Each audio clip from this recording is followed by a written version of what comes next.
দেশে ছাত্র জনতার আন্দোলন হয়েছে, কঠিন আন্দোলন। এই আন্দোলনের মুখে 15 বছর থাকা শেখ হাসিনা, সাবেক প্রধানমন্ত্রী, সে দেশের রাজত্ব করছে, দেশ চালাইছে।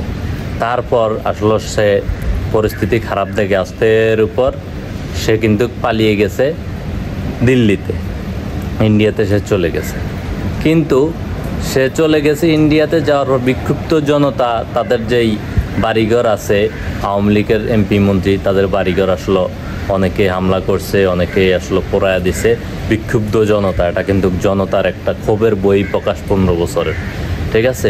তখন কিন্তু বাংলাদেশ ক্রিকেট দলের খেলোয়াড়, ঠিক আছে, সে কিন্তু আওয়ামী লীগ করা, সে মানুষের আসলে পক্ষে না দাঁড়িয়ে সে আসলে কোনো প্রতিবাদ করে না, এতগুলো ছাত্র মারা গেছে। তখন বিক্ষুব্ধ জনতা তার নড়াইলে যে বাড়ি আছে, এই বাড়িটা আস্তে রূপে তারা কিন্তু আগুন ধরায় দিয়া জ্বালায়া দিছে। জ্বালায়া দেওয়ার পর এই বাড়িটা এখন ইন্ডিয়াতে কি প্রচার হইতেছে বাংলাদেশ ক্রিকেট দলের যেই অধিনায়ক লিটন কুমার দাস, সে তো হিন্দু, তার বাড়ি নাকি জ্বালায়া দিছে। ইন্ডিয়াতে বিভিন্ন গণমাধ্যম তারা প্রচার করতেছে যে এটা মাশরাফির বাড়ি না, এটা হলো গিয়া লিটন দাসের বাড়ি জ্বালায়া দিছে। তারা কোন ষড়যন্ত্র করতেছে, সবাই দিল্লি যায় উঠছে, কোন ষড়যন্ত্র করতেছে এই দেশের বিরুদ্ধে।